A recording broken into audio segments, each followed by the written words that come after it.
Pro Pakistan position ले ली Kashmir issue को लेकर और भारत को रिमाइंड करवाना पड़ा कि देखिए जो यूनाइटेड नेशंस के चीफ ने कहा है कश्मीर के इशू को लेकर सिर्फ उसी पॉइंट को फॉलो करिए, ये प्रो पाकिस्तान पोजीशन आपको नहीं सूट करती ना। पहली बात तो यहाँ पे आप पूछोगे कि अचानक से जर्मनी को क्या हो गया, इंडिया पाकिस्तान कश्मीर के इशू को लेकर जर्मनी कैसे न्यूज में आ गया।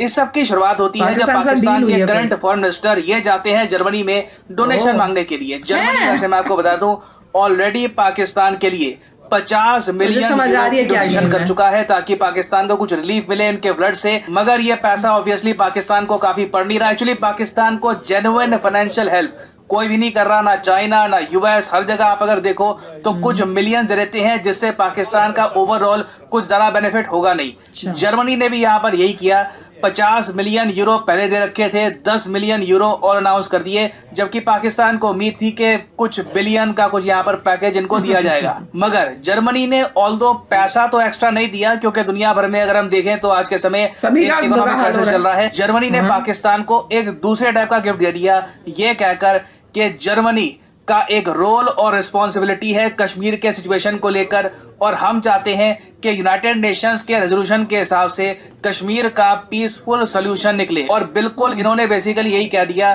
कि जर्मनी के हिसाब से यूनाइटेड नेशंस को इंटरवेंशन करनी चाहिए कश्मीर इशू को लेकर, और इंडिया ने यहीं पर जर्मनी की आलोचना करी है। ये कहा है कि आपकी जो पोजीशन है कश्मीर इशू पर ये गलत है, इसको ठीक करिए ना। अब आप यहाँ पे पूछोगे मगर जर्मनी ने ऐसा गलत क्या कह दिया, यूएन के चीफ ने क्या डिफरेंट बात कही, ये सब हम डिस्कस करेंगे इस वीडियो में। बहुत कुछ आपको जानने को मिलेगा, मगर आगे बढ़ने से पहले आपसे क्वेश्चन पूछूंगा। क्वेश्चन ये है कि नॉमिनल जीडीपी के मामले में जर्मनी की रैंक दुनिया में इस वक्त क्या है।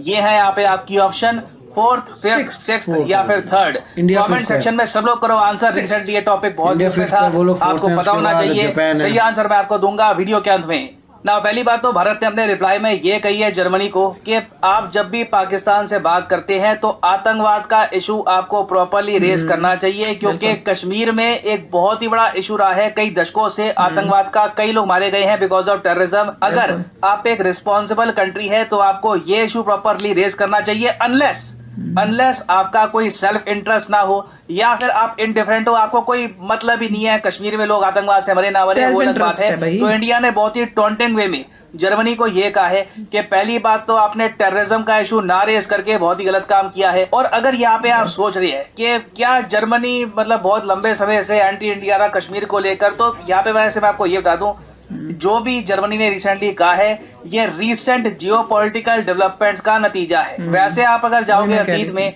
जब भारत ने आर्टिकल 370 का एब्रोगेशन किया था तब उस वक्त जर्मनी भारत के साथ था।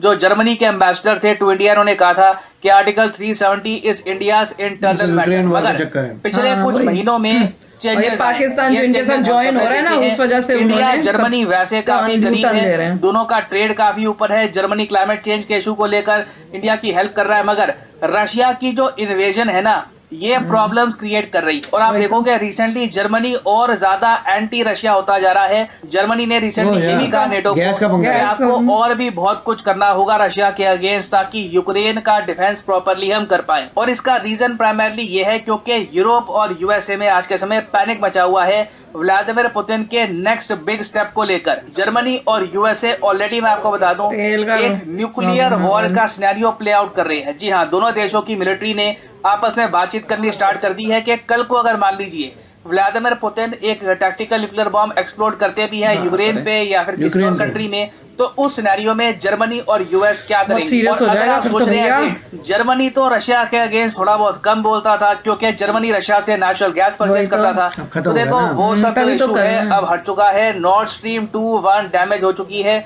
उसके अलावा आप अगर देखो तो जर्मनी ने भी रशिया से नेचुरल गैस परचेज करनी काफी कम कर दी है।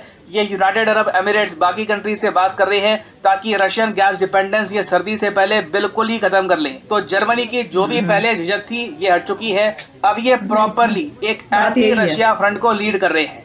और अभी के लिए यूएस, जर्मनी, बाकी जो यूरोपीय देश है चाहे लटविया, लिथुआनिया या फिर इवन फ्रांस हो, सबका अभी के लिए फोकस है यूएन जनरल असेंबली के सेशन को जो कल होगा। जी हाँ, कल मंडे को एक बहुत ही इंपॉर्टेंट वोटिंग होगी यूनाइटेड नेशंस के जनरल असेंबली में, सिक्योरिटी काउंसिल में नहीं, जनरल असेंबली में वोटिंग होगी जहां पर 193 मेंबर हैं।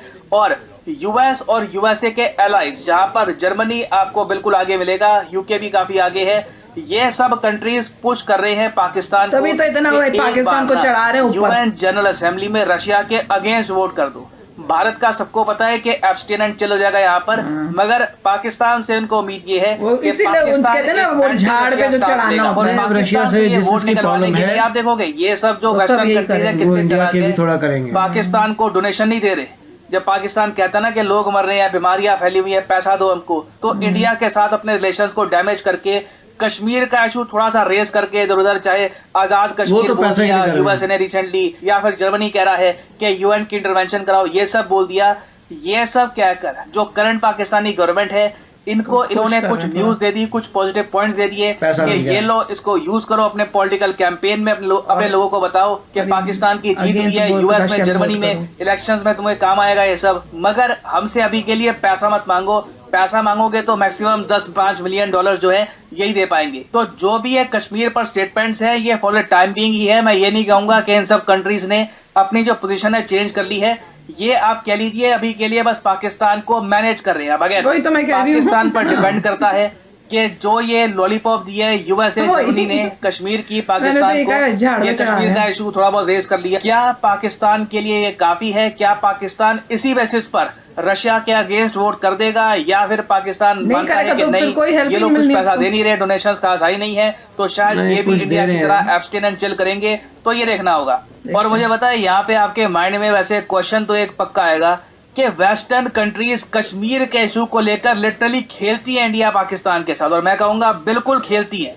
ये हम दोनों कंट्रीज ने ही आप कह लीजिए ये इतने लंबे समय से ये इशू इतना ड्रैग आउट किया है, इतना इसको सेंसिटिव बना रखा है कि लिटरली बाकी कंट्रीज आराम से हमको मैनेज कर लेती है कश्मीर पर स्टेटमेंट्स देकर। पर्सनली आप अगर मुझसे पूछे, मेरी उम्मीद यही है कि फ्यूचर में ऐसा ना हो। फ्यूचर में इंडिया पाकिस्तान अगर बाहर जाए तो और इश्यूज पर अपनी फॉरेन पॉलिसी को कैरी इंडिया नहीं बोलता है, पाकिस्तान मगर यहाँ पर मैं मेंशन कर दूं कि जर्मनी ने जो रिसेंटली कहा है ना, ये गलत क्यों है? आप पूछोगे इसका रीजन क्या है? जर्मनी ने जो ये कह दिया, इंडिया ने इस पर इतना रिएक्शन दिया क्यों है?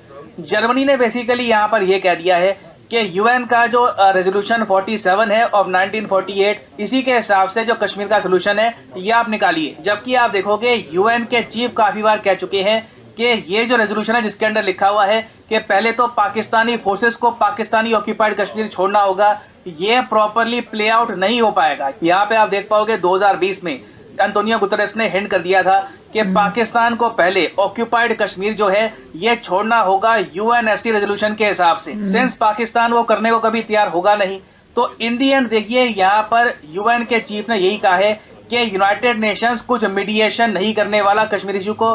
कश्मीर इशू शिमला एग्रीमेंट के अंडर 1971 इंडिया पाकिस्तान जो वॉर हुई थी उसके बाद 1972 में शिमला एग्रीमेंट साइन किया गया था इंडिया और पाकिस्तान के बीच में, जहां पे कैटेगोरिकली मेंशन्ड है कि कश्मीर एक बायलैटरल इशू है, यहाँ पे कोई थर्ड पार्टी नहीं आएगी। और यूनाइटेड नेशंस के चीफ खुद कह चुके हैं कि इंडिया पाकिस्तान अगर कश्मीर का इशू हल करेंगे तो कुछ वोटिंग वगैरह कुछ नहीं होनी यहाँ पर, ये एक बायलैटरल इशू है, दोनों कंट्रीज बैठकर शिमला एग्रीमेंट के हिसाब से ये इशू रिजॉल्व करेंगे। तो जर्मनी बिल्कुल यहाँ पे उल्टा चला गया है। जर्मनी आप कह सकते हो कि यूएन चीफ की जो स्टेटमेंट है उससे भी दूर जाके कई बात कर रहा है, तो इसलिए इंडिया ने कहा है कि अपना स्टांस सही करिए, बहुत ही आपने गलत स्टेटमेंट दी है रिगार्डिंग कश्मीर। और उस सब के अलावा देखो इंडिया ने अभी के लिए अपना स्टांस बिल्कुल क्लियर कर रखा है कि हम लोग पाकिस्तान से बात तक नहीं करेंगे। बीच में बहुत रिपोर्ट्स आई थी कि इंडिया हो सकता है कि डोनेशन देगा पाकिस्तान को, इंडिया हेल्प करेगा, क्रिकेट खेला जाएगा पहले, फिर रिलेशंस इंप्रूव होंगे, मगर इंडिया ने अपना स्टांस यहाँ पर बिल्कुल क्लियर कर दिया है कि जब तक पाकिस्तान में टेररिज्म की प्रॉब्लम है तब तक कोई भी बातचीत नहीं होगी पाकिस्तान के साथ। ये स्टेटमेंट बहुत इंपॉर्टेंट है।